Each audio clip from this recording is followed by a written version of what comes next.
Liikemies piilotti kamerat suojellakseen halvaantunutta poikaansa, kunnes näki mitä siivooja teki.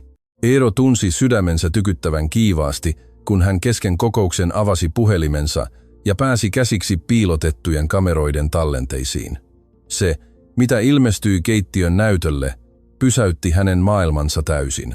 Puhelimen näytön kuva näytti keittiön jokaisen yksityiskohdan, eikä Eero saanut silmiään irti siitä, sillä hänen poikansa, Leo, oli siinä lattialla, paukutti kattiloita puukauhoilla ja hymyili tavalla, jota hän ei ollut nähnyt kuukausiin sen jälkeen, kun onnettomuus oli vienyt Leolta jalkojen liikuntakyvyn. Ja Sanna, siivooja, jonka Eero oli palkannut vasta 2 viikkoa sitten, makasi kylmällä lattialla mahallaan, kasvot käännettynä poikaan päin, yllään yhä sininen työpuku ja keltaiset kumihansikkaat, ikään kuin hän olisi keskeyttänyt siivouksen vain jäädäkseen Leon kanssa siihen, pojan silmien tasolle, juttelemaan ja hymyilemään, kun pikkuinen iloisena rummutti lattialle levitettyjä teräskattiloita. Eero puristi puhelinta niin lujaa, että hänen sormensa muuttuivat valkoisiksi. Hän tunsi rintansa puristuvan, sillä viimeisen 6 kuukauden aikana, siitä lähtien kun hän oli menettänyt vaimonsa ainoa onnettomuudessa, joka jätti myös pojan liikuntakyvyttömäksi, hän oli palkannut 5 eri lastenhoitajaa. Ja kaikki he olivat kohdelleet Leoa tukahduttavalla sääliä tai ammattimaisella kylmyydellä, kuin olisivat vain suorittaneet työtehtävää, eivätkä mitään muuta. Mutta siinä näytöllä oli siivooja, jota ei edes palkattu hoitamaan poikaa, makaamassa kylmällä keittiön lattialla, leikkimässä hänen kanssaan, ikään kuin se olisi maailman tärkein asia. Kokus jatkui hänen ympärillään, graafit heijastuivat seinälle ja numeroista keskusteltiin. Mutta Eero ei kuullut enää mitään, sillä hänen mielensä oli täysin siinä keittiössä, missä tuntematon nainen teki sitä, mihin hän itse ei kyennyt. Nainen makasi likaisella lattialla, leikki hänen poikansa kanssa, ikään kuin se olisi luonnollista ja yksinkertaista, kun Eerolle se oli mahdotonta, sillä joka kerta kun hän katsoi Leoa, hän näki onnettomuuden uudelleen, näki auton kaatuvan, näki Ainon ruumiin elottomana etupenkillä ja kuuli poikansa epätoivoisen itkun turvaistuimeen jumissa. Eero, tarvitsen sinun hyväksyntäsi sopimuksen jatkamiseen. Talousjohtajan ääni katkaisi hänen ajatuksensa, ja Eero nosti silmänsä hämmentyneenä, yrittäen ymmärtää mistä puhuttiin, mutta hänen mielensä oli tyhjä, täysin tyhjä, lukuun ottamatta kuvaa Sannasta, joka makasi keittiön lattialla, hymyillen Leolle. Minun täytyy lähteä nyt, Eero sanoi, työntäen tuolia taaksepäin, ja nousten ylös samalla kun hän otti takkinsa ja puhelimensa pöydältä, jättäen huomiotta ympärillä olevien johtajien yllättyneet katseet, koska hän ei koskaan poistunut tärkeistä kokouksista tällä tavalla kesken kaiken, antamatta selityksiä, mutta sillä hetkellä hän ei välittänyt sopimuksista tai numeroista tai mistään muusta kuin kotiin pääsemisestä ja sen ymmärtämisestä, mitä siellä tapahtui. Hissi kesti ikuisuuden laskeutua 23 kerrosta alas autotalliin, ja Eero seisoi siellä sisällä, katsoen puhelintaan ja kelaten tallennetta 5. kertaa, nähden Leon lyövän kattiloita, se leveä hymy kasvoillaan ja ruskeat silmät ilosta kiiltäen, kun Sanna taputti käsiään ja nauroi hänen kanssaan kuin olisivat olleet lapsuuden ystäviä, eivätkä pomo ja työntekijä, jotka tuskin tunsivat toisiaan. Helsingin liikenne oli tuskaisen hidasta, kuten aina, mutta Eero ajoi automaattiohjauksella, väistellen autoja ja pujotellen keltaisten valojen läpi, ainoana huolenaan päästä pian kotiin, koska hänen täytyy nähdä kaikki omin silmin. Hänen täytyy ymmärtää, miten siivooja pystyi 2 viikossa tekemään sen, mihin 5 ammattitaitoista lastenhoitajaa eivät olleet pystyneet 6 kuukaudessa. Joka kerta kun hän pysähtyi liikennevaloihin, Eero katsoi uudelleen puhelimen tallennetta ja näki yksityiskohtia, joita hän ei ollut huomannut aiemmin. Hän näki, miten Sanna katsoi Leoa aidolla hellyydellä silmissään. Hän näki, miten Sanna hymyili aidosti, kun poika osui kattiloiden rytmiin. Hän näki, miten Sanna oikaisi Leon haalarit, kun tämä kiipesi hänen selkäänsä. Hän näki, miten Sanna kohteli tätä lasta herkkyydellä ja rakkaudella, jotka ylittivät kaikki ammatilliset velvollisuudet. Kun hän lopulta pysäköi autotalliin ja astui sisään talon sivusta, kattiloiden paukuttamisen ääni kaikui yhä keittiöstä, sekoittuneena Leon terävään nauruun. Eero pysähtyi käytävään, hengitti syvään, yrittäen hallita kurkkuun nousevia tunteita, sillä tuon naurun kuuleminen taas pitkän ajan jälkeen oli kuin palaisi ajassa taaksepäin onnettomuutta edeltävään aikaan, jolloin Aino oli vielä elossa ja talo täynnä elämää ja iloa. Hyvä, mestari. Nyt nosta kauhat todella korkealle ja pidä paljon melua. Olet maailman paras rumpali. Sannan ääni kantautui hänelle innostuneena ja täynnä energiaa, ja Eero käveli hitaasti keittiön sisäänkäynnille ja pysähtyi siihen, tarkkaillen edessään avautuvaa kohtausta, täsmälleen niin kuin se oli ollut puhelimen tallenteessa. Leo istui lattialla jalat edessään ojennettuina, yllään se beige hupullinen haalari, jonka Aino oli ostanut hänelle kuukausia ennen onnettomuutta, ja hän piti käsissään 2 puukauhaa, lyöden koko voimallaan 6 käännettyyn kattilaan, jotka oli aseteltu puolikaareen hänen eteensä, kun Sanna jatkoi makaamistaan mahallaan lattialla, sininen asu rypistyneenä ja keltaiset hansikkaat yhä käsissään, tarkkaillen pojan jokaista liikettä valtava hymy kasvoillaan, ikään kuin hän olisi katsomassa elämänsä uskomattominta esitystä. Musta pyörätuoli nojasi seinää vasten takana, lähellä puukaapeja, ja Eero tunsi sydämensä puristuvan, kun hän näki tuon tuolin siinä tyhjänä, sillä se oli jatkuva muistutus kaikesta, mitä Leo oli menettänyt, kaikesta, minkä hän oli ottanut pojaltaan 1 sekunnin huolimattomuuden takia liikenteessä. Puulattia narisi. Sanna käänsi päänsä nopeasti hänen suuntaansa, ja hänen ruskeat silmänsä laajenivat, kun hän näki Eeron seisovan siinä ovella keskellä iltapäivää, kun hänen olisi pitänyt olla töissä. Ja Sanna nousi ylös hypähdyksellä, kompastuen omiin jalkoihinsa, samalla kun riisui hansikkaitaan, kasvot muuttuen punaisiksi hämmennyksestä. Herra Eero, tulitte aikaisin, olen jo tehnyt kaiken siivouksen. Voitte tarkistaa joka huoneen. Pysähdyin vain, koska Leo itki niin paljon, enkä voinut jättää häntä niin. Siksi ajattelin leikkiä nopeasti ennen kuin valmistan hänelle lounaan. Sanna sanoi, sanoen sanat päällekkäin samalla kun alkoi kerätä kattiloita lattialta, kiireisesti ja hermostuneena, ikään kuin hänet olisi tavattu tekemästä rikosta. Ja Eero näki Leon lopettavan kauhojen paukuttamisen ja katsovan häntä sillä pelokkaalla ilmeellä, joka hänellä aina oli Eeron ilmestyessä, koska viime kuukausina Eerosta oli tullut vieras omalle pojalleen etäinen mies, joka lähti aikaisin aamulla ja palasi myöhään illalla, ja joka tuskin kykeni katsomaan häntä tuntematta syyllisyyttä murskaavan rintaansa.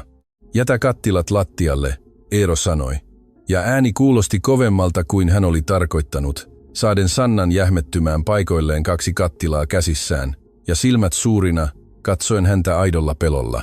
Eero tajusi, että Sanna luuli saavansa potkut siinä samassa, ilman mahdollisuutta selittää kunnolla. Ole kiltti, herra Eero, tarvitsen tämän työn.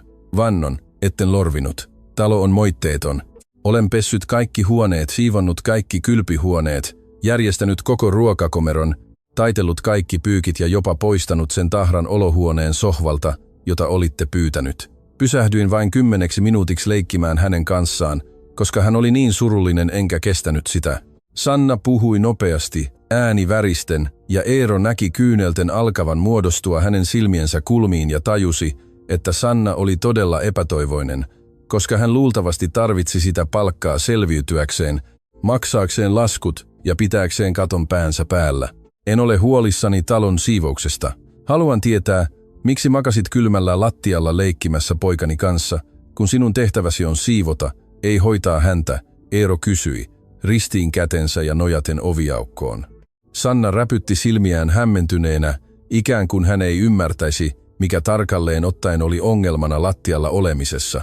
Leikin hänen kanssaan, herra Eero. Hän istui lattialla, joten menin minäkin lattialle. Koska lasten kanssa ei voi kunnolla leikkiä, jos seisomme ja katsomme heitä ylhäältä alaspäin. Tiedättekö, lapset tarvitsevat meidän olevan samalla tasolla, heidän täytyy tuntea, että olemme heidän kanssaan, emme heidän yläpuolellaan. Isoäitini teki aina niin minulle, kun olin pieni, enkä koskaan unohtanut, miten tärkeäksi ja nähdyksi se sai minut tuntemaan. Sanna selitti, kuin se olisi ollut maailman itsestäänselvin ja luonnollisin asia, ja Eero tunsi jotain puristuvan rinnassaan, koska siinä oli täysin järkeä. Mutta hän ei ollut koskaan ajatellut sitä sillä tavalla. Hän ei ollut koskaan harkinnut kumartumista lattialle ollakseen Leon kanssa samalla tasolla, koska hän oli aina liian kiireinen, aina liian väsynyt, aina liian rikki sisältä. Sinua ei palkattu leikkimään poikani kanssa. Sinut palkattiin siivoamaan taloa 3 kertaa viikossa, ja vain se. Minä maksan sinulle työstäsi, en makaamisesta lattialla tuhlaamassa aikaa, Eero sanoi yrittäen pitää äänensä tiukkana, mutta epäonnistuen, koska puhuessaan hän katsoi Leoa ja näki, että tämä oli pudottanut kauhat lattialle ja katsoi alas hartiat kumarassa, ikään kuin olisi menettänyt kaiken ilon, mikä hänellä oli ollut sekunteja aikaisemmin. Ja se särki hänen sydämensä odottamattomalla tavalla. Tiedän hyvin, mikä työni on, herra Eero, ja teen sen oikein joka päivä, poikkeuksetta. Mutta Leo on 1-vuotias lapsi, ja hän tarvitsee muutakin kuin puhtaan kodin ja ruokaa oikeaan aikaan. Hän tarvitsee huomiota, hän tarvitsee hellyyttä, hän tarvitsee jonkun, joka katsoo häntä ja näkee elämän täynnä olevan pojan, eikä pientä ressukkaa, joka ansaitsee vain sääliä pyörätuolin takia. Sanna vastasi, ja tällä kertaa hänen äänensä oli tiukempi, ilman pelon sävyä. Eero tajusi, että Sanalla oli rohkeutta kohdata hänet, vaikka hän riskeroi menettää työpaikkansa. Ja se yllätti hänet, koska useimmat hänen työntekijänsä olivat vain hyväksyneet kaiken, mitä hän sanoi, kyseenalaistamatta mitään tai esittämättä omia mielipiteitään. Oletko sinä sanomassa, että en pidä hyvää huolta pojastani? Syytätkö sinä minua huonoksi isäksi? Eero kysyi tuntien, vihan alkavan kiehua sisällään, koska miten tämä nainen, joka tuskin tunsi häntä, uskalsi tuomita tapaa, jolla hän kasvatti omaa poikaansa, kaiken sen jälkeen, mitä Eero oli käynyt läpi viime kuukausina, menetettyään vaimonsa ja nähdessään poikansa halvaantuvan. Sanon, että te kärsitte niin paljon, että olette unohtanut, että hänkin kärsii. Sanon, että te olette etääntyneet hänestä niin paljon yrittäessänne olla tuntematta tuskaa, että olette lopulta saaneet hänet tuntemaan itsensä ainoan isänsä hylkäämäksi. Sanon, että Leo tarvitsee teitä todella läsnä, eikä vain maksamaan laskuja ja varmistamaan, että hänellä on ruokaa ja puhtaita vaatteita ja lääkkeitä oikeaan aikaan, Sanna sanoi. Ja jokainen sana oli kuin puukonisku Eeron rintaan, koska se kaikki oli totta. Jokainen sana oli puhdasta totta. Ja se sattui kuulla se ääneen joltain, joka oli ollut siellä vasta 2 viikkoa, mutta joka ilmeisesti pystyi näkemään asioita, joita Eero oli yrittänyt piilottaa kaikilta, myös itseltään. Et tiedä mitään minusta tai siitä, mitä olen kokenut, et ollut paikalla onnettomuudessa. Et nähnyt, mitä minä näin. Sinulla ei ole oikeutta tulla tänne kotiini ja kertoa minulle, miten minun pitäisi kasvattaa poikaani, Eero vastasi, mutta ääni oli matala ja epävakuuttava, koska syvällä sisimmässään hän tiesi, että Sanna oli täysin oikeassa, ja se teki hänestä entistä ärtyneemmän ja hämmentyneemmän. Te olette oikeassa. En tiedä kaikkea, mitä olette kokenut, eikä minulla ole oikeutta tuomita, mutta tiedän, että Leo on yksin suurimman osan päivästä tässä valtavassa talossa, ilman ketään, kenen kanssa oikeasti puhua tai leikkiä. Tiedän, että hän itkee joka aamu, kun te lähdette, koska hän pelkää, ettei te palaa samalla tavalla kuin hänen äitinsä ei palannut. Tiedän, että hän herää keskellä yötä huutaen painajaisten takia onnettomuudesta, eikä kukaan mene hänen huoneeseensa rauhoittelemaan ja sanomaan, että kaikki on hyvin.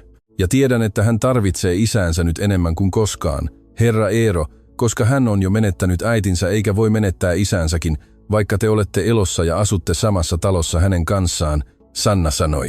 Ja kyyneleet valuivat nyt vapaasti hänen kasvojaan pitkin, ilman että hän teki mitään pyyhkiäkseen niitä pois. Eero tunsi oman kurkkunsa kiristyvän, koska mistä tämä nainen tiesi kaiken tämän?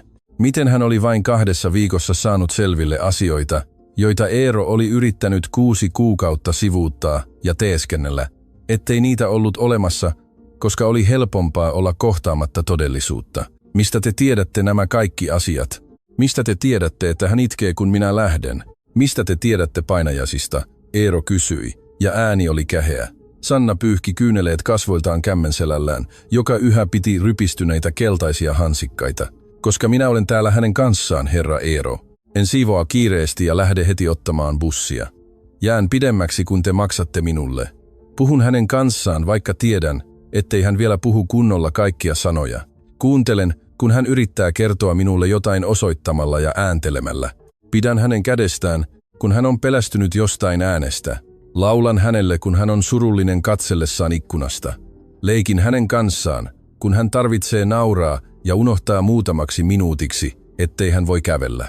Teen kaiken, mitä tämän ikäinen lapsi tarvitsee jonkun tekevän hänelle, koska kukaan muu ei tee, Sanna selitti.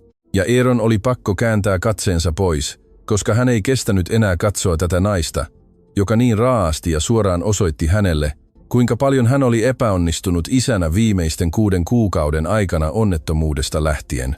Hän katsoi Leoa, joka oli vetänyt jalkansa lähelle vartaloaan, ja halasi polviaan, katsoen lattian niillä valtavilla ruskeilla silmillä, täynnä surua ja hämmennystä. Ja Eero tunsi jotain särkyvän rinnassaan, koska hänen poikansa oli vasta 1 vuosi ja 2 kuukautta vanha, ja hän oli jo kokenut enemmän tuskaa ja kärsimystä kuin useimmat ihmiset kokevat koko elämänsä aikana. Asensin piilotettuja kameroita koko taloon, kameroita, jotka tallentavat kaiken 24 tuntia vuorokaudessa, kenenkään tietämättä. Ne ovat piilossa kelloissa, pistorasioissa, seinätauluissa. Katson kaiken, mitä täällä tapahtuu, kun en ole paikalla, Eero sanoi yhtäkkiä, tuntien tarvetta tunnustaa se, koska syyllisyys painoi liikaa, ja hän näki Sannan ottavan askeleen taaksepäin, silmät laajentuneina ja kasvot muuttuen kalpeiksi sekunnin ajaksi ennen kuin ne muuttuivat täysin punaisiksi vihasta, närkästyksestä ja petoksesta. Te vakoilitte minua koko tämän ajan, te seurasitte minua kuin olisin rikollinen, Sanna kysyi, ja ääni oli korkea ja terävä ja täynnä katkeruutta. Eero tunsi piston syyllisyydestä, koska sillä tavoin ilmaistuna se kuulosti paljon pahemmalta kuin se todella oli. Ja hän tajusi loukanneensa Sannan yksityisyyttä hirveällä tavalla. Minun täytyi tietää, mitä täällä tapahtui, kun en ollut kotona. Minun täytyi olla täysin varma, ettei Leolle tapahtuisi mitään pahaa, koska minulla oli jo aiemmin vakavia ongelmia muiden lastenhoitajien kanssa, jotka kohtelivat häntä huonosti, kun en ollut katsomassa, enkä voinut riskeerata hänen turvallisuuttaan uudelleen, Eero yritti perustella, mutta jopa hänestä se kuulosti heikolta, tungettelevalta ja väärältä. Ja hän näki pettymyksen kasvavan Sannan kasvoilla. Ja, näittekö te jotain pahaa näissä tallenteissa, herra Eero? Näittekö minun kohtelevan häntä huonosti millään tavalla? Näittekö minun huutavan hänelle? Näittekö minun jättävän hänet huomiotta, kun hän itki pyytäen huomiota? Näittekö minun jättävän hänet yksin vaaraan? Vai näittekö minun huolehtivan hänestä kaikella sillä helyydellä, joka minussa on, ikään kuin hän olisi oma poikani? Sanna kysyi, ja Eero pysyi hiljaa. Hän ei ollut nähnyt mitään pahaa viimeisten 2 viikon tallenteissa. Hän oli nähnyt juuri päinvastaista.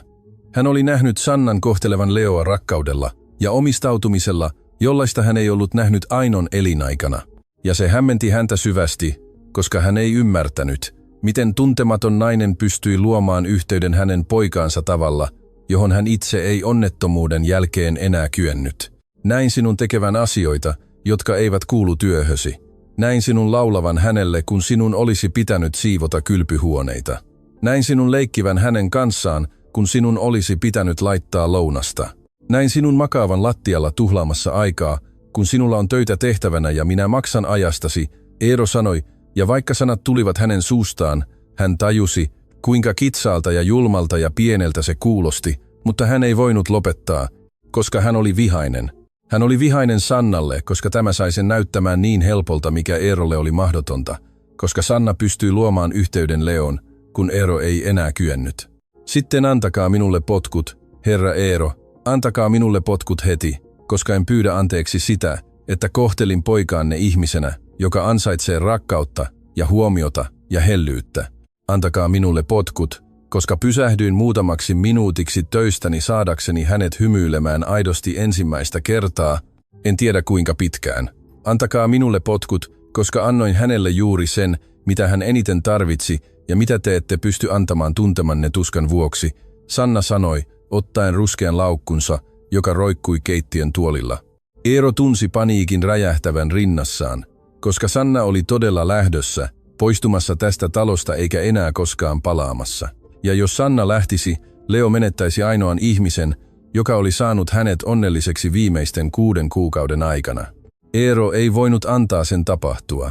Odota, ole kiltti, Eero sanoi, ja ääni oli epätoivoinen ja murtunut, ja täysin erilainen kuin se tiukka sävy, jota hän yleensä käytti. Sanna pysähtyi käsi laukun hihnassa ja käänsi kasvonsa katsoakseen häntä ilmeellä, joka sekoitti vihaa, pettymystä ja surua sekä hieman uteliaisuutta tietääkseen, mitä Eerolla oli sanottavanaan. Odota mitä, herra Eero, kuullakseni teidän sanovan minulle uudelleen, etten tee työtäni oikein. Kuullakseni, etten saisi välittää lapsesta, joka on yksin koko päivän tässä valtavassa talossa. Kuullakseni, että hänen rakastamisensa ja hoitamisensa on väärin. koska sitä ei ole kirjoitettu allekirjoittamaani työsopimukseen.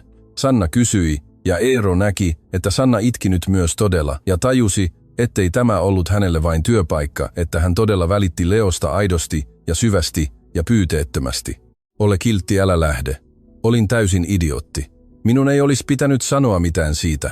Minun ei olisi pitänyt asentaa piilotettuja kameroita varoittamatta sinua. Minä en tiedä enää, miten tämä tehdään.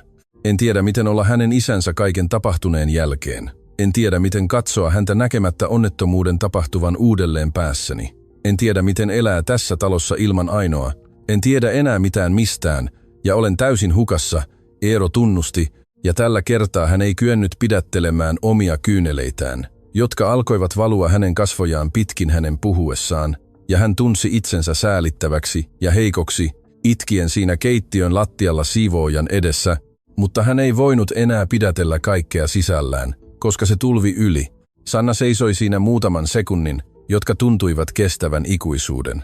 Ja sitten hän laski laukkunsa, antaen sen pudota lattialle vaimealla tömähdyksellä, ja käveli hitaasti Eeron luo, ikään kuin lähestyisi loukkaantunutta eläintä, ja asetti kätensä Eeron käsivarrelle lohduttavalla eleellä, joka sai Eeron haluamaan romahtaa täysin siihen paikkaan. Te tarvitsette ammattilaisen apua, herra Eero. Teidän täytyy puhua psykologin tai terapeutin kanssa kaikesta tästä, mitä tunnette, koska tämä kuluttaa teitä sisältäpäin ja tuhoaa myös suhteenne poikaanne. Ja jos ette hoida tätä pian, se vain pahenee entisestään, Sanna sanoi pehmeällä äänellä ja täynnä aitoa huolta. Eero pudisti päätään voimakkaasti, koska miehet eivät hakeneet psykologista apua. Miehet eivät myöntäneet olevansa emotionaalisesti rikki. Miehet kestivät kaiken yksin, valittamatta tai osoittamatta heikkoutta. Näin hänen isänsä oli aina opettanut koko lapsuuden, ja näin hän oli oppinut toimimaan koko elämänsä. En tarvitse kenenkään apua, tarvitsen vain enemmän aikaa kaiken käsittelyyn. Asiat paranevat luonnollisesti ajan myötä, Eero vastasi. Mutta jopa hän tiesi, että se oli täydellinen valhe, koska 6 kuukautta oli jo kulunut onnettomuudesta, eikä mikään ollut parantunut lainkaan. Itse asiassa kaikki oli pahentunut vähitellen, ja hän oli päivä päivältä syvemmällä siinä syvässä syyllisyyden, tuskan ja loputtoman surun kuopassa. Asiat eivät parane itsestään, herra Eero. Aika ei paranna mitään, jos emme tee sisäistä työtä parantuaksemme. Ja Leo ei voi odottaa, että te parannutte yksin, koska hän tarvitsee isäänsä nyt, tällä hetkellä, ei vuoden tai 2 päästä, kun te ehkä olette hieman paremmin, Sanna sanoi. Eero katsoi Leoa, joka yhä istui lattialla, tarkkaillen 2 aikuista, juttelemassa niillä valtavilla silmillään, täynnä sellaista ymmärrystä ja surua, jota ei pitäisi olla niin pienellä ja viattomalla lapsella. Minä pelkään, Eero myönsi ensimmäistä kertaa ääneen toiselle ihmiselle, ja Sanna puristi hänen käsivarttaan tiukemmin tukevalla eleellä. Mitä pelkäätte, herra Eero? Sanna kysyi hiljaa ja varovasti, ikään kuin hän pelkäisi säikäyttävänsä Eeron ja saavan hänet sulkeutumaan uudelleen. Eero hengitti syvään, tuntien ilman polttavan keuhkoissaan, koska hän ei ollut koskaan puhunut siitä kenellekään, ei edes itselleen, niin selvästi. Pelkään lähestyä häntä ja sitten menettää hänetkin, samalla tavalla kuin menetin Ainon. Pelkään rakastaa häntä niin kuin rakastin ennen onnettomuutta, ja että jotain kauheaa tapahtuisi hänellekin. Pelkään herätä eräänä päivänä, eikä hän ole enää täällä. En kestä menettää enää ketään, jota rakastan, Sanna. En yksinkertaisesti kestä kokea sitä uudelleen, Eero sanoi ja alkoi nyhkyttää siinä heidän edessään, kykenemättä enää hallitsemaan itseään, koska hän oli pitänyt sen sisällään 6 kokonaista kuukautta, puhumatta kenellekään.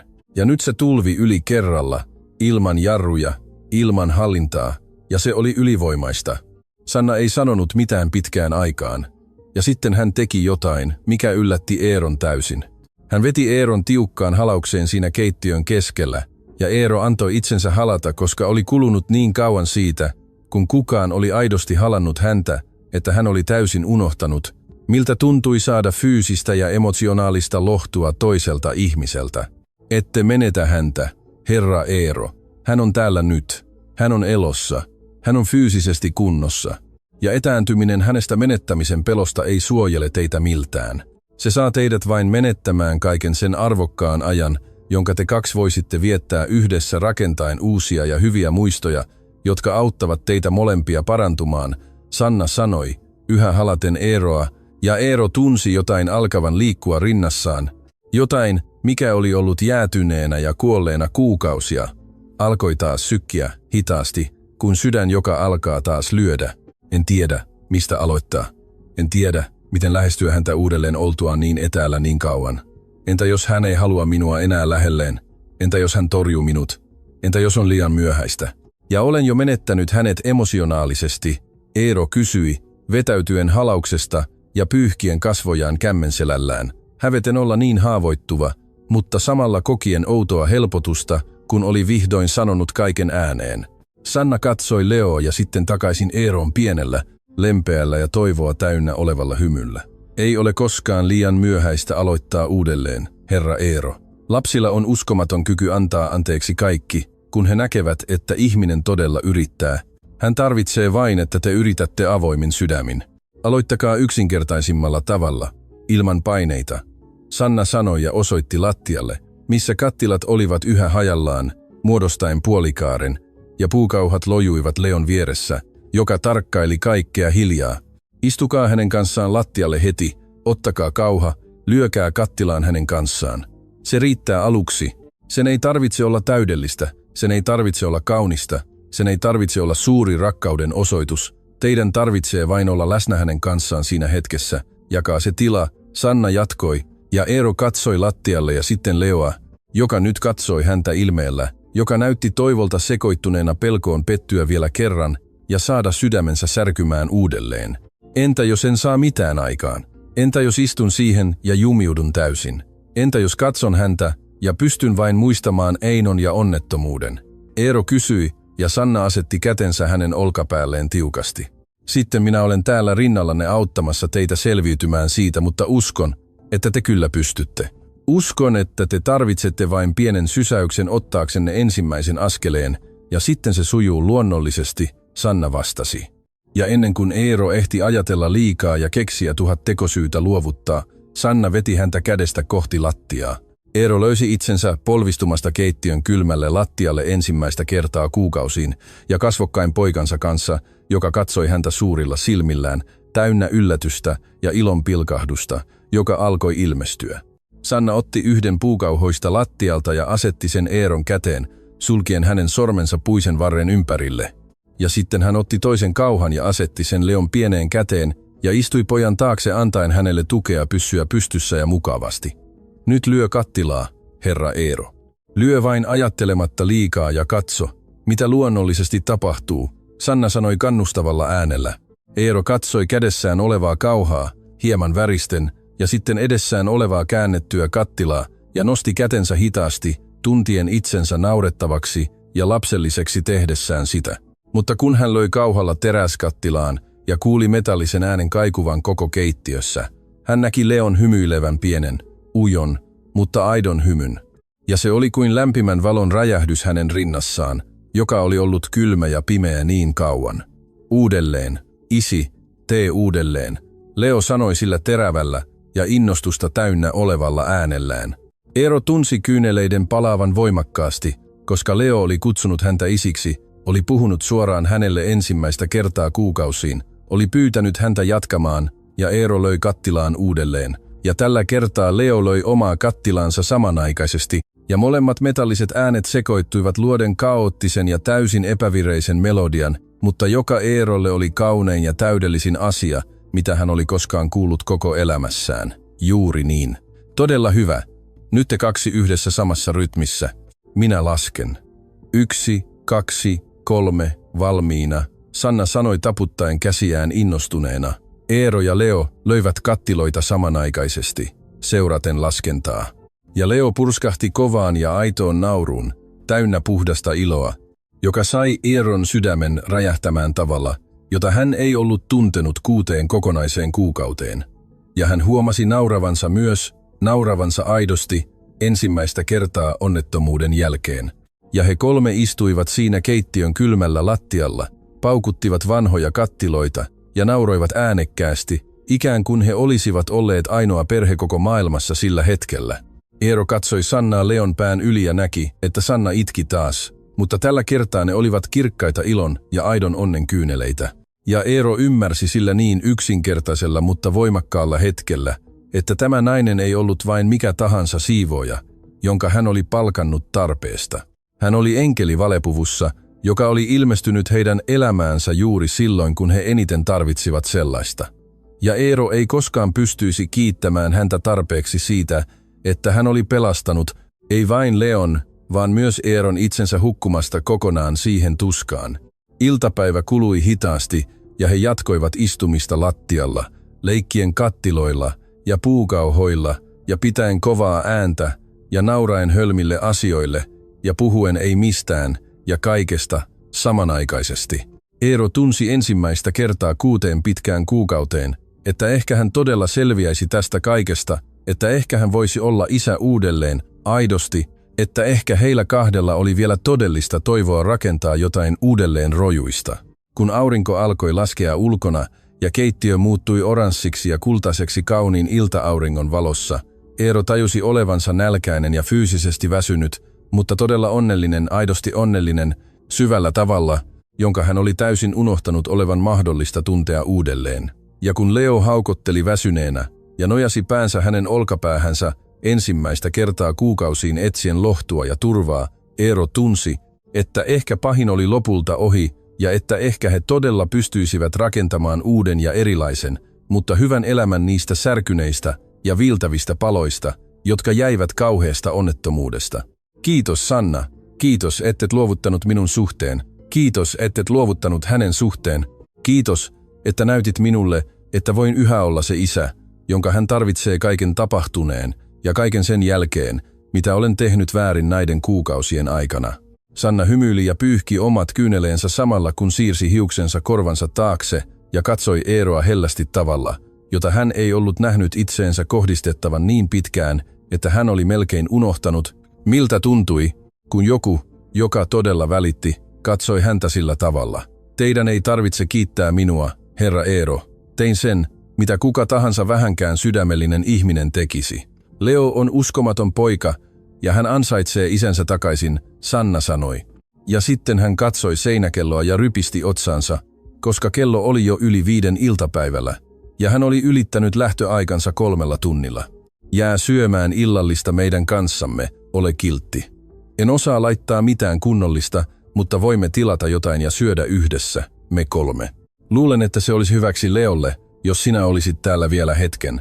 Eero pyysi ja tajusi, että hän todella pyysi sitä myös itselleen, koska ajatus yksin jäämisestä Leon kanssa siinä valtavassa talossa pelotti häntä yhä, vaikka he olivat juuri jakaneet kauniin hetken keittiön lattialla. Sanna epäröi hetken katsoen laukkuunsa lattialla, ja sitten hän katsoi Leoa, joka oli nostanut pienen päänsä isänsä olkapäältä, ja katsoi Sannaa anovilla silmillä ikään kuin hän ei haluaisi Sannan lähtevän. Ja Sanna huokaisi antautuneena, hyvä on, jään vielä hetkeksi, mutta antakaa minun valmistaa teille jotain oikeaa ruokaa, koska lapset eivät voi elää noutoruoalla. Sanna sanoi, ja Eero tunsi valtavan helpotuksen valtaavan hänet, ja näki, että Leo oli alkanut hymyillä taas sillä leveällä tavalla, joka näytti kaikki hänen pienet hampaansa. Sanna nousi lattialta ja ojensi kätensä auttaakseen Eeroa nousemaan myös. Ja kun Eero oli pystyssä, Sanna nosti Leon syliinsä helposti, mikä osoitti, että hän oli tehnyt sen jo monta kertaa aiemmin. Ja poika halasi heti Sannan kaulaa ja painoi kasvonsa hänen olkapäähänsä luottamuksella ja lohdulla, mikä sai Eeron rinnan puristumaan uudelleen, koska hän ei muistanut, milloin Leo oli viimeksi käpertynyt häneen niin luonnollisesti ja huolettomasti. Sanna asetti Leon pyörätuoliin varovasti, oikaisi hänen jalkansa oikeaan asentoon ja kiinnitti turvavyön, joka piti hänet pystyssä ja vakaana. Eero tarkkaili Sannan jokaista liikettä, nähden, kuinka tämä teki kaiken herkkyydellä ja varmuudella, jota Eerolla ei enää ollut, ikään kuin tämän pojan hoitaminen olisi Sannalle maailman luonnollisin asia. Kun Sanna alkoi ottaa asioita jääkaapista ja kaapeista valmistellakseen illallista, Eero veti tuolin ja istui Leon lähelle, joka katsoi häntä uteliaalla ja hieman epäröivällä ilmeellä, ikään kuin hän ei olisi varma, jatkaisiko isä siinä vai katoaisiko taas, kuten hän teki joka päivä. Hei mestari, Eero sanoi. Ja ääni oli outo ja kömpelö, koska hän ei ollut puhunut pojalleen sillä tavalla kuukausiin eikä enää tiennyt, miten se tehtiin. Hän ei enää tiennyt, miten olla vain isä, joka puhuu pojalleen yksinkertaisista arjen asioista. Hei, isi, jäätkö tänne? Leo kysyi sillä pienellä äänellään, täynnä toivoa ja pelkoa samanaikaisesti. Eero tunsi sydämensä särkyvän rinnassaan, koska tuo kysymys paljasti niin paljon siitä, miten poika tunsi itsensä hylätyksi ja yksinäiseksi. Jään kyllä. Jään tänne sinun kanssasi ja syömme illallista yhdessä ja sitten voimme katsoa jotain, mistä pidät televisiosta. Mitä sinä luulet, Eero? Hän ehdotti yrittäen kuulostaa innostuneelta ja luonnolliselta, mutta tajuten pakottavansa liikaa. Ja Leo huomasi sen myös, koska hän rypisti otsaansa hämmentyneenä. Etkö sinun tarvitse mennä töihin, sinähän teet aina töitä myös illalla, Leo sanoi. Ja se oli kuin isku Eeron vatsaan, koska poika oli vasta 1 vuosi ja 2 kuukautta vanha, mutta hän oli jo huomannut, että isä valitsi työn mieluummin kuin oli hänen kanssaan. Ja se oli tuskallinen totuus, jota Eero ei voinut kieltää. Tänään jään tänne sinun kanssasi, koska tajusin, että olen antanut työn viedä liikaa aikaa ja olen unohtanut, mikä elämässä on todella tärkeää, Eero vastasi, ja tällä kertaa se oli vilpitöntä. Leo hymyili ujosti, mutta ei sanonut enempää, ikään kuin hän pelkäisi uskoa liikaa ja pettyä myöhemmin. Sanna oli tiskialtaalla pesemässä riisiä ja maustamassa kanaa ja hyräili hiljaa laulua, jota Eero ei tuntenut. Ja keittiö alkoi tuoksua hyvältä mausteiden ansiosta, ja kaikki se loi kodikkaan ilmapiirin, jollaista Eero ei ollut tuntenut niin kauan, että hän oli unohtanut, miten hyvältä tuntui olla todella kotona, eikä vain käyttää taloa nukkumiseen. Eero silitti Leon vaaleita hiuksia ja poika vetäytyi hieman aluksi, ikään kuin ei olisi tottunut kosketukseen, mutta sitten rentoutui ja painoi pienen päänsä isänsä käteen etsien lisää hellyyttä. Eero tunsi kyyneleiden uhkaavan palata, koska miten hän oli antanut asioiden mennä siihen pisteeseen, että hänen oma poikansa oudoksui hänen yksinkertaista hellyyttään. Olen niin pahoillani, Leo. Olen niin pahoillani, että olin sinusta erossa kaikki nämä kuukaudet. Pelkäsin paljon ja olin hyvin surullinen äidin takia ja unohdin lopulta, että sinäkin kärsit ja tarvitsit minua, Eero sanoi, ja tiesi, ettei poika todennäköisesti ymmärtänyt kaikkea täysin, mutta hänen oli pakko puhua silti, koska hän oli pitänyt sen sisällään liian kauan. Äiti lähti eikä palannut. Pelkään, että sinäkin lähdet etkä palaa, Leo sanoi. Ja ääni oli niin pieni ja niin pelokas, että Eeron oli purtava huultaan, jotta hän ei romahtaisi siinä hänen edessään, koska sen kuuleminen omalta pojalta oli tuhoisaa. En minä lähde, poikani. Lupaan, että jään tänne sinun kanssasi. Tiedän, etten ole ollut läsnä, mutta se muuttuu tästä lähtien. Olen sinulle parempi isä. Eero lupasi, ja Leo katsoi häntä niillä valtavilla silmillään täynnä surullista viisautta, jota ei pitäisi olla niin pienessä olennossa. Lupaatko todella? Lupaatko ihan oikeasti? Leo kysyi, ojentaen pienen pikkurillinsä tekemään pikkurillilupauksen. Eero tunsi kurkkunsa kiristyvän, mutta ojensi oman sormensa ja punoi sen poikansa sormen kanssa. Lupaan ihan oikeasti. Olen täällä aina, kun tarvitset minua, Eero sanoi. Ja Leo hymyili sillä tavalla, joka valaisi koko hänen kasvonsa. Ja sitten hän veti isänsä käden suutelemaan pikkurillia sinetöiden lupauksen, tavalla jolla Aino aina teki hänen kanssaan. Eeron oli pakko sulkea silmänsä hetkeksi, jotta hän ei itkisi, koska tuo ele oli täynnä muistoja. Sanna pani riisin ja kanan tulelle ja tuli pöydän luo, kuivasi kätensä keittiöpyyhkeeseen ja katsoi heitä molempia lempeästi hymyillen, mikä osoitti, että hän oli huomannut tuon erityisen hetken isän ja pojan välillä. Mitä jos katetaan pöytä yhdessä, kun ruoka valmistuu? Leo voisi auttaa minua valitsemaan ne kauniit lautasliinat, jotka näin laatikossa toissapäivänä, Sanna ehdotti, ja Leo taputti käsiään innostuneena, ja Sanna työnsi hänen pyörätuolinsa laatikon luo ja kumartui alas ollakseen hänen korkeudellaan, näyttäen värikkäitä lautasliinoja ja antaen hänen valita, mitä he käyttäisivät. Eero tarkkaili heidän vuorovaikutustaan ja tajusi, että Sannalla oli kyky saada kaikki näyttämään yksinkertaiselta ja kevyeltä, vaikka asiat olivat monimutkaisia ja raskaita. Ja hän tunsi valtavaa kiitollisuutta siitä, että tämä nainen oli paikalla juuri silloin. Pöytä katettiin Leon valitsemilla lautaslinoilla, lautasilla, aterimilla ja laseilla. Ja kun ruoka valmistui, Sanna tarjoili kaikille, ja he istuivat yhdessä, kolmistaan, siinä valtavassa pöydässä, joka ennen näytti niin tyhjältä ja kylmältä, mutta joka sinä iltana oli täynnä elämää ja keskustelua. Leo söi hyvällä ruokahalulla ensimmäistä kertaa viikkoihin, kuten Sanna kertoi. Ja Eero söi myös, tajuten, ettei hän muistanut, milloin hän oli viimeksi syönyt kunnollisen aterian pöydän ääressä sen sijaan, että olisi syönyt mitä tahansa seisten. He keskustelivat hölmöistä ja yksinkertaisista asioista, kuten piirrossarjasta, josta Leo piti, ja laulusta, jota Sanna oli laulanut aiemmin, ja herkullisesta kanareseptistä. Ja Eero tajusi, että hän oli unohtanut, miten hyvältä tuntui käydä normaaleja ja rentoja keskusteluja, jotka eivät sisältäneet painetta tai surua. Illallisen jälkeen Sanna kylvetti Leon samalla kun Eero tiskasi ja järjesti keittiötä. Ja kun Eero oli lopettanut, hän meni pojan huoneeseen ja löysi heidät molemmat istumasta sängyllä ympärillään useita lastenkirjoja. Sanna luki tarinaa seikkailunhaluisesta pupusta eri äänillä jokaiselle hahmolle, saaden Leon nauramaan ja taputtamaan käsiään pyytäen häntä tekemään sen uudelleen. Eero nojasi oviaukkoon tarkkaillen tuota kohtausta ja tuntien jotain muuttuvan sisällään lopullisesti, koska hän tajusi, että hän oli tuhlannut niin paljon aikaa kiinni tuskassa ja pelossa, että hän oli unohtanut, että elämä jatkui hänen ympärillään ja että hänen poikansa kasvoi ja muuttui joka päivä. Sanna huomasi Eeron seisovan siinä ja viittasi häntä lähestymään ja tulemaan huoneeseen. Eero käveli hitaasti ja istui sängyn reunalle. Leo heittäytyi heti hänen syliinsä kirjat käsissään. Luetko sinä nyt, isi? Luetko pupun tarinan? Leo pyysi innostuneena ja ojensi kirjan Eerolle, joka otti sen vapisevin käsin, koska hän ei muistanut, milloin hän oli viimeksi lukenut pojalleen, eikä tiennyt, pystyisikö hän sitä enää tekemään. Sanna huomasi hänen epäröintinsä ja asetti kätensä hänen olkapäälleen kannustavasti.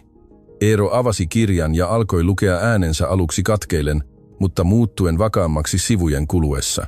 Leo käpertyi tiiviimmin häntä vasten, rentoutuneena ja onnellisena. Kun tarina päättyi, Leon silmät olivat jo raskaat, melkein kiinni.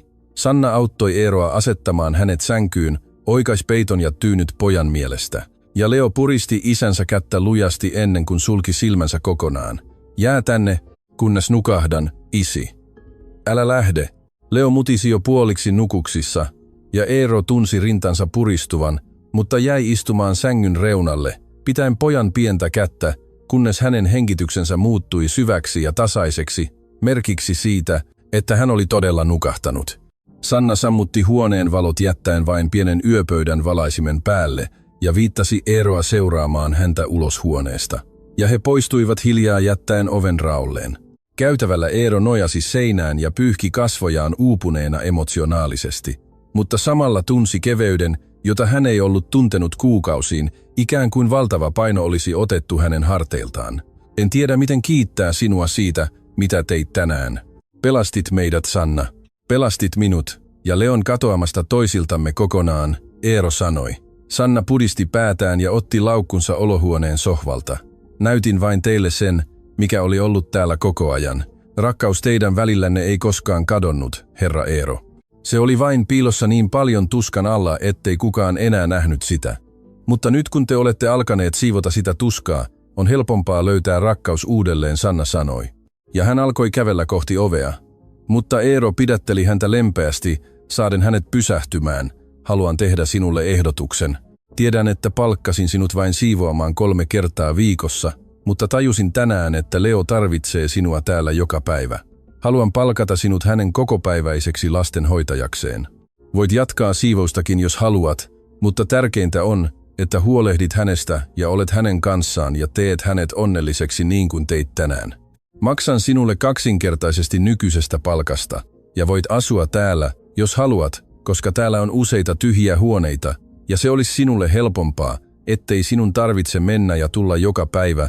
Eero ehdotti ja näki Sannan silmien täyttyvän kyynelistä uudelleen, ja hän pani kätensä suunsa eteen yrittäen hallita tunteitaan. Puhutteko te tosissanne? Haluatteko te todella, että jään tänne hoitamaan Leoa joka päivä? Sanna kysyi murtuneella äänellä, ja Eero nyökkäsi vakaasti. Olen täysin tosissani. Näin tänään, miten sinä pidät hänestä huolta ja miten hän vastaa sinulle. Ja tajusin, että hän tarvitsee sitä elämässään.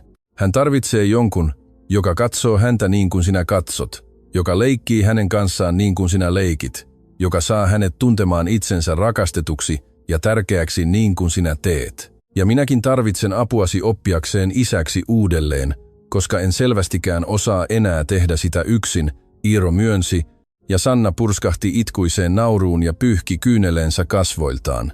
Hyväksyn, herra Eero.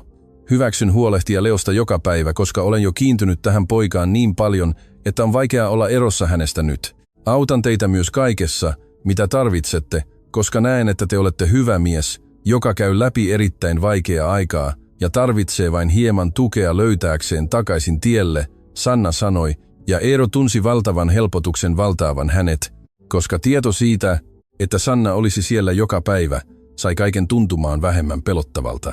Sanna lähti, luvaten palata seuraavana aamuna aikaisin, ja kun Eero sulki oven ja jäi yksin siihen hiljaiseen taloon, hän ei tuntenut sitä tavanomaista murskaavaa painoa. Hän tunsi jotain erilaista. Hän tunsi toivoa. Hän nousi portaita ja meni Leon huoneeseen ja astui sisään hitaasti, jotta ei herättäisi poikaa. Ja seisoi siinä, katsoen häntä nukkumassa rauhallisesti, kasvot rentoina ja vaaleat hiukset tyynyllä levällään. Eero tunsi rakkauden, joka oli ollut jäätyneenä hänen sisällään, alkavan sulaa ja virrata uudelleen, lämmittäen hänen rintaansa. Hän lähestyi sänkyä ja kumartui ja suuteli Leon otsaa varovasti. Poika liikahti hieman, mutta ei herännyt. Eero kuiskasi hiljaa, että rakasti häntä ja että olisi siinä aina. Ja sitten hän poistui huoneesta ja meni omaan huoneeseensa. Mutta ensimmäistä kertaa 6 kuukauteen hän ei istunut sängyn reunalla itkemässä. Hän kävi suihkussa ja meni nukkumaan melkein heti. Seuraavat päivät olivat täydellinen muutos talon dynamiikassa, koska Sanna saapui aikaisin joka aamu ja herätti Leon lauluilla ja leikeillä ja valmisti aamiaisen heille molemmille.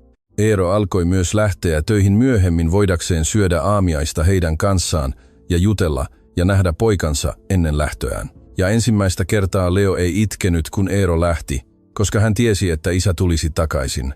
Eero alkoi myös palata töistä aikaisemmin, kieltäytyen kokouksista, jotka venyivät myöhään, ja delegoiden enemmän tehtäviä tiimille. Ja kun hän palasi kotiin, hän leikki Leon kanssa lattialla, aivan kuten sinä ensimmäisenä päivänä kattiloiden kanssa, ja huomasi, että oli miljoonia leikkejä, joita tuon ikäinen lapsi pystyi tekemään, vaikka hän ei osannut kävellä. Sanna sai myös Eeron etsimään ammattiapua. Ja paljon vastustelun jälkeen hän lopulta varasi ajan psykologin luo, joka oli erikoistunut suruun ja traumaan, ja alkoi käydä terapiassa 2 kertaa viikossa. Ensimmäisillä istunnoilla oli äärimmäisen vaikeaa puhua onnettomuudesta ja ainosta, mutta viikkojen kuluessa hän alkoi käsitellä tätä tuskaa terveellisemmällä tavalla ja tajusi, ettei erossaolo Leosta suojellut ketään. Eräänä päivänä, noin 2 kuukautta sen muuttavan iltapäivän jälkeen keittiössä, Eero saapui kotiin ja löysi Sannan ja Leon puutarhasta. Poika oli pyörätuolissa, mutta hänellä oli pallo sylissään ja hän heitti sitä Sannalle, joka otti sen kiinni ja heitti takaisin. Ja he 2 nauroivat niin paljon, etteivät edes huomanneet, kun Eero saapui ja jäi tarkkailemaan. Leo näki hänet ja huusi innostuneesti kutsuen häntä leikkimään mukaan. Eero riisui takkinsa ja solmionsa ja heitti ne maahan ja juoksi heidän luokseen ja otti pallon ja alkoi heittää myös. Ja he 3 jäivät sinne puutarhaan auringonlaskuun asti leikkimään ja keskustelemaan ja tekemään suunnitelmia viikonlopuksi. Ja Eero tajusi, että ensimmäistä kertaa onnettomuuden jälkeen hän todella eli uudelleen eikä vain selviytynyt.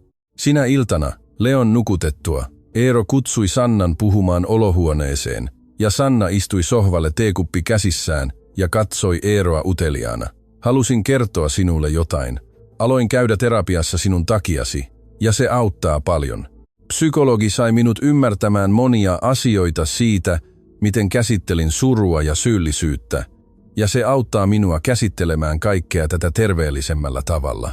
Ja halusin myös sanoa, että olet muuttanut täysin meidän elämämme, minun ja Leon.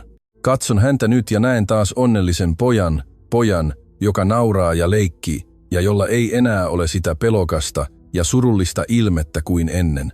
Ja katson itseäni peilistä ja näen, että minäkin olen erilainen. Olen kevyempi, pystyn hengittämään uudelleen. Ja kaikki tämä on sinun ansiotasi, Sanna, Eero sanoi ja näki Sannan silmien kostuvan. Olen erittäin iloinen kuullessani sen, herra Eero. Nähdä teidän 2 yhdistyvän uudelleen ja parantuvan yhdessä on palkitsevin asia, jonka olen koskaan tehnyt elämässäni. Leo on erityinen lapsi ja te olette isä, joka rakastaa poikaansa syvästi, vaikka olittekin hukassa jonkin aikaa. Ja ei ole mitään vikaa eksyä joskus. Tärkeintä on löytää takaisin tielle, Sanna vastasi. Viikot kuluivat ja heidän rutiininsa vakiintui terveelliseksi ja onnelliseksi. Eero työskenteli päivisin, mutta palasi aina ajoissa syömään illallista Leon kanssa ja viettämään muutaman tunnin hänen kanssaan ennen nukkumaanmenoa. Ja Sanna huolehti pojasta päivisin, mutta kannusti myös hänen itsenäisyyttään. Eero alkoi myös viedä Leoa erikoislääkärin ja fysioterapeuttien vastaanotoille, ja ensimmäistä kertaa onnettomuuden jälkeen hän oli läsnä ja osallistuva, kysellen hoidoista.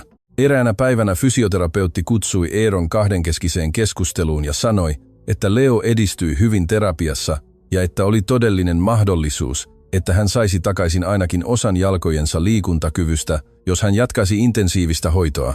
Ja se täytti Eeron toivolla, mutta myös pelolla.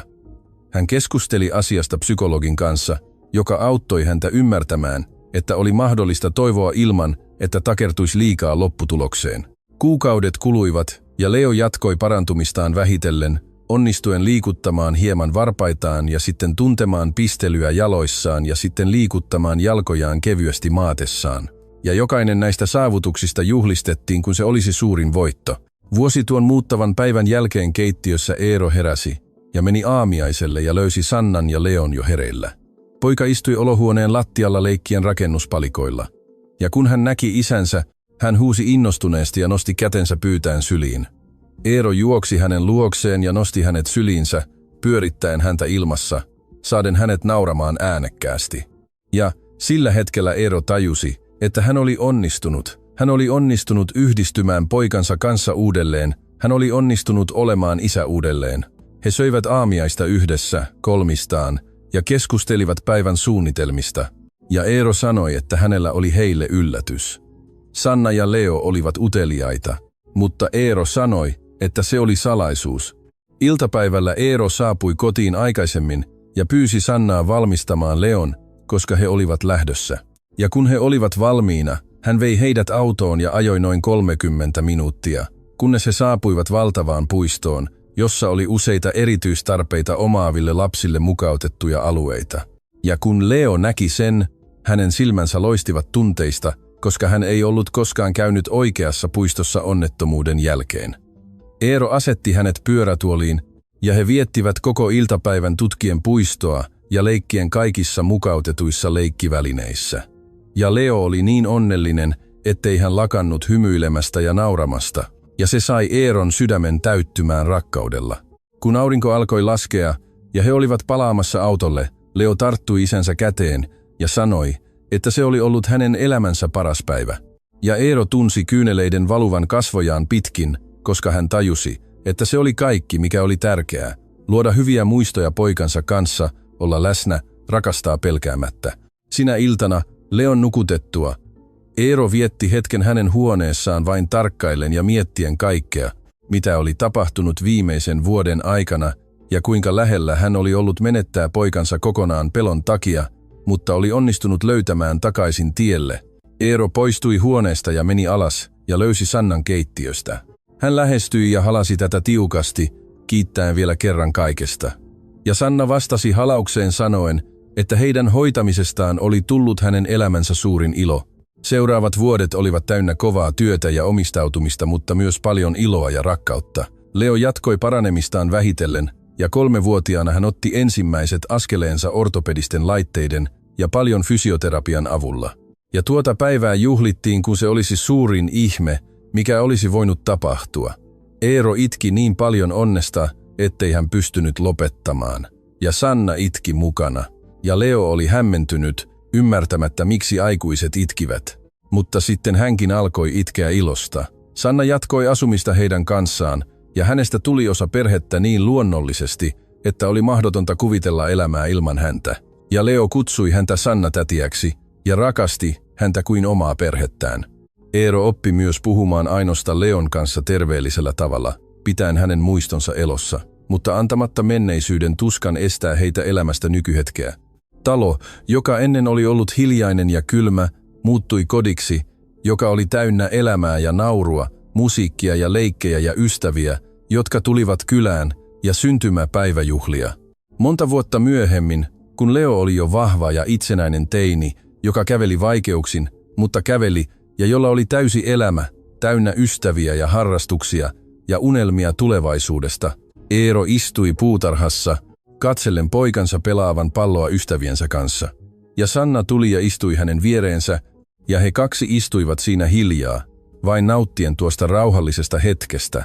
Eero katsoi Sannaa ja sanoi, ettei hän koskaan unohtaisi sitä päivää, kun Sanna makasi keittiön lattialla leikkimässä Leon kanssa, ja että tuo kuva oli muuttanut heidän elämänsä suunnan täysin. Ja Sanna hymyili ja sanoi, että joskus suurimmat muutokset alkavat yksinkertaisimmista eleistä, ja että kaikki, mitä hän oli tehnyt sinä päivänä, oli sitä, mitä kuka tahansa rakastava sydän tekisi. Hän oli kumartunut lattialle ollakseen sen lapsen tasolla, joka tarvitsi tulla nähdyksi ja rakastetuksi. Eero oli samaa mieltä ja tajusi, että se oli suuri opetus, jonka hän oli oppinut kaikesta siitä, että rakkaus ei ole suuria eleitä tai kauniita sanoja, vaan läsnäoloa yksinkertaisissa hetkissä, kumartumista lattialle tarvittaessa, jäämistä silloin kun olisi helpompaa lähteä, rohkeutta rakastaa uudelleen, vaikka olisi menettänyt. Aurinko oli laskemassa ja värjäsi taivaan oranssiksi ja vaaleanpunaiseksi. Leo tuli juosten heidän luokseen, kasvot hikiset ja silmät ilosta kiiltäen, ja heittäytyi heidän väliinsä pyytäen vettä ja kertoen innoissaan tekemästään maalista. Eero ja Sanna nauroivat ja halasivat häntä, ja he kolme istuivat siinä puutarhapenkillä tiiviisti yhdessä, katsellen auringonlaskua ja tuntien sen syvän rauhan, joka on olemassa vain silloin, kun olet juuri siellä, missä sinun pitääkin olla, niiden ihmisten kanssa, jotka todella merkitsevät, tehden sitä, millä todella on merkitystä elämässä.